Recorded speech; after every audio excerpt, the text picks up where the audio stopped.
Hey guys, welcome back to the video. In this video, guys, a spoiler-free review and just my initial thoughts on Everything Everywhere All at Once. So I'm not even going to give you guys a synopsis for this movie because if you're watching this review and you haven't seen any of the trailers or know anything about this movie, you just saw the Rotten Tomatoes score, or you just saw all of the discourse on Twitter or Letterboxd about it, and you still want to go in fairly blind, in this video I'm just going to give you guys some of my thoughts. But before we get into videos and you're here, make sure to subscribe and notifications so you don't miss any time I upload a new movie review, trailer reaction, breakdown, anything of that sort. But again, in this video, I'm going to use a spoiler-free and just my initial reaction to this movie. Also, there's no preparation for this video. I just got home from watching it. I'm just gonna spew my spoiler-free thoughts to you guys. Usually I have some sort of level of notes, kind of a list of the synopsis or actors or certain things I like. I'm just gonna go straight off my head for this because I have a decent amount to say. So firstly, I do want to just kind of go off the checklist of main things you might want to know about this movie. Acting, I think Michelle Yeoh is phenomenal in this film. She is the lead actress. Ke Huy Quan plays Michelle Yeoh's character's husband, and I think he's absolutely phenomenal in this role. I think he should be nominated, and so far for movies this year, I think he should win Best Supporting Actor. And then Stephanie Hsu, I think that's who you pronounce her name. She plays the daughter of these two characters. Jamie Lee Curtis is also in this movie, and James Hong and Jenny Slate. I think this movie, acting-wise, is phenomenal. Now, I do want to start off this video with my biggest criticism of this movie,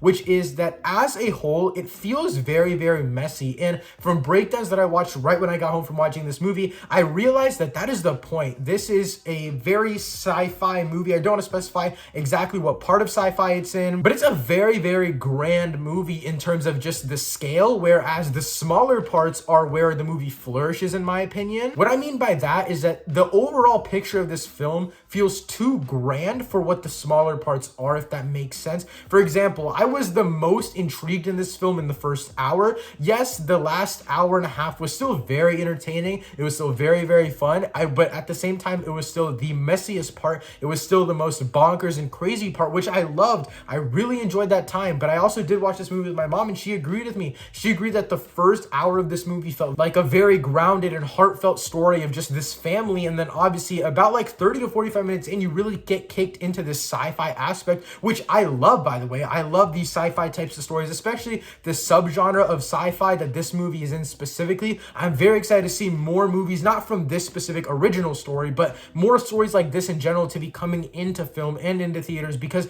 number one, the visuals are absolutely stunning, and having this concept of sci-fi allows for some absolutely insane visual storytelling. Okay, I'm just gonna say, because I think I have to, this is a multiverse movie. I know I just said a subgenre of sci-fi, whatever.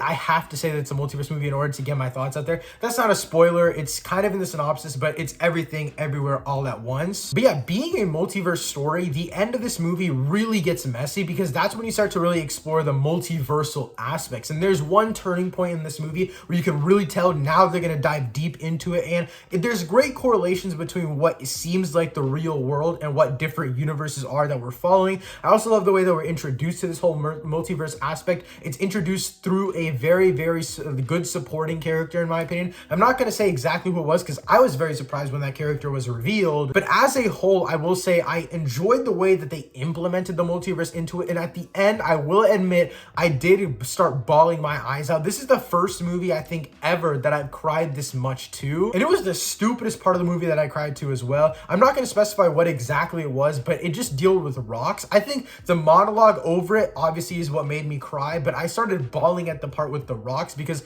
in that moment the rocks were symbolizing something else. And there was also a few points in this movie where I was like, oh, is it over? Is it over? Is it over? And then I looked at my watch and I was like, okay, it's not enough time. We still have a lot longer left. And then at the very end, I can start to tell, okay, this is where it's really wrapping up, because all of this multiverse stuff is hitting, and everything is actually coming together. Whereas the movie could have ended like maybe 3 or 4 different times, but the way they ended at the real ending, that's what really, really just hit me. I also do want to mention the just themes of this movie. It's called Everything Everywhere for a reason. I think that it has to do with everything everywhere, no matter what situation you're in, no matter what type of life you live. I think this movie can relate to literally every single person, whether it's through the visual storytelling, the messages that this movie sends out, or just the story in general. I think that this movie can just teach everyone some level of a lesson. And I don't want to get into too many specifics, because that was one big thing that surprised me about this film, was the messages in the movie. And it's something very, very basic actually, but I think that introducing that basic message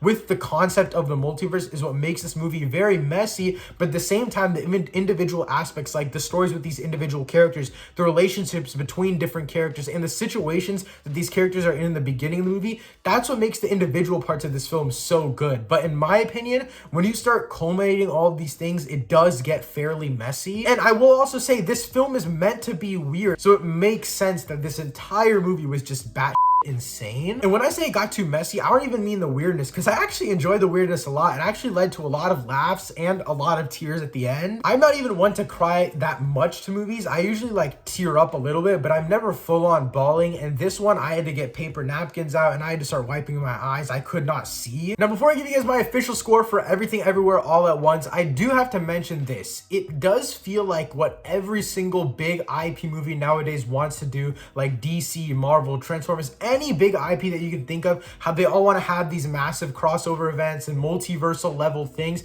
It feels like all of those things that they want to do, but it feels like it's made by people who value the emotional aspect over everything else. I think that the multiversal concept of this movie are fully and really well played out. I think they're played out to their fullest potential, because I think if they went any too like deeper into the multiversal aspects, it would have become too overcomplicated with it. They just scratched the surface enough with the implications of what the multiverse does and how it all works, just enough to where the audience can still understand it, but it's not something too overcomplicated. Why that works so well is because with only going on it that much, they also got to focus on the emotional aspects way more, and that's what in my opinion separates it a lot. Now, going into this movie, I did have fairly high expectations. I was seeing a lot of my friends that already seen it were giving it all-time classic level hype, but for me, sadly, it's definitely not at that all-time classic level. I think for now, overall, I'm gonna give Everything Everywhere All at Once a solid 9 out of 10. I could definitely see this movie going up to a 9.5 out of 10 on second watch, but I doubt that it'll be on my all-time classic list. An all-time classic for me personally is a 10 out of 10. But as time goes on, I do think eventually it could become a 10 out of 10, just because